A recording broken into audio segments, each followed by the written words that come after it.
স্বাধীনতা বিরোধী চক্র ক্ষমতায় এসে মুক্তিযুদ্ধ ও স্বাধীনতা চেতনা বিনষ্ট করতে এবং বঙ্গবন্ধুর নীতি ও আদর্শকে মুছে ধারাবাহিক চক্রান্তে মেতে ওঠে। মুক্তিযুদ্ধ ও স্বাধীনতার ইতিহাসকে আওয়ামী লীগ সরকার যে সময় ছিল ভাই, আল্লাহর রহমতে ভালো ছিলাম। একটা রিস্কা লাগো মূল রিক্সা দেন, প্রত্যেকটা রিস্কা লাগো চেহারা কার্টুন ছবির মতন হয়ে গেছে গা। কোনো জাতীয় মাছ হয়েছে পাঙ্গাস, আর বড় লোকের জমি ইলিশ মাছের ঘেরান খাই রিস্কা। কি স্বাধীন, এই কি স্বাধীন, কি পাচ্ছি আমরা? আমার নামে কেন মিথ্যা? আমি নাকি মার্ডার কেসের আসামি, আমি নাকি সেনার সাথে আসামি, আমাকে 16 নম্বর আসামি করা হয়েছে।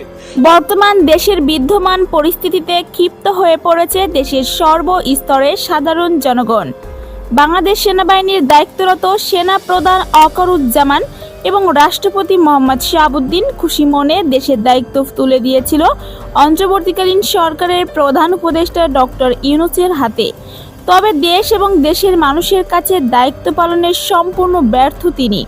দেশের শান্তি শৃঙ্খলা নষ্টের পাশাপাশি পদে পদে বিক্ষোভ মিছিলের মাধ্যমে দেশের সৃষ্টি হয়েছে ব্যাপক বিশৃঙ্খলা।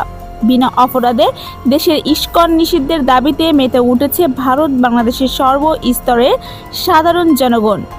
দেশের এরূপ পরিস্থিতি পর্যালোচনা করে চরম ক্ষিপ্ত হয়ে মন্তব্য প্রকাশ করেছেন রাষ্ট্রপতি শাহাবুদ্দিন। রাষ্ট্রপতির মন্তব্য জানতে আমাদের সাথেই থাকুন। দেশের এরূপ পরিস্থিতি পর্যালোচনা করতে গিয়ে রাষ্ট্রপতি বলেন, অকৃতজ্ঞ অন্তর্বর্তীকালীন সরকার দিয়ে দেশ চালানো কোনোভাবেই সম্ভব নয়। দেশের এরূপ পরিস্থিতি পর্যালোচনা করতে গিয়ে রাষ্ট্রপতি আরও বলেন, অকৃতজ্ঞ কোনো সরকার দিয়ে দেশ চালানো কোনোভাবেই সম্ভব না। তাই দেশ এবং দেশের মানুষকে বাঁচাতে পুনরায় শেখ হাসিনাকে দেশে ফিরিয়ে আনা অত্যন্ত জরুরি।